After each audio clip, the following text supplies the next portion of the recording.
ini ya Ma, alternatif lain jika si kecil kita lagi sakit batuk pilek, itu bisa menggunakan cara alami dengan bunga asam belimbing atau kata orang Jawa belimbing wulu. Ini bunganya aja terus dikasih gula batu.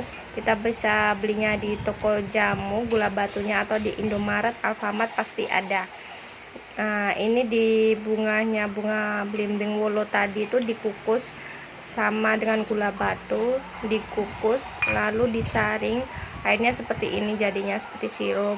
Ini sangat berkhasiat banget, sangat manjur, karena ini batuk Ica sudah mereda, tinggal minum. Batuknya udah mendingan ini ya Mak, tinggal diminum aja dan anaknya pasti suka karena rasanya manis seperti sirup merah, cantik hasilnya. Langsung aja diminum dan diminumkan kepada anaknya secara rutin. Hasil batuknya yang saya lihat sudah mendingan. Selamat mencoba.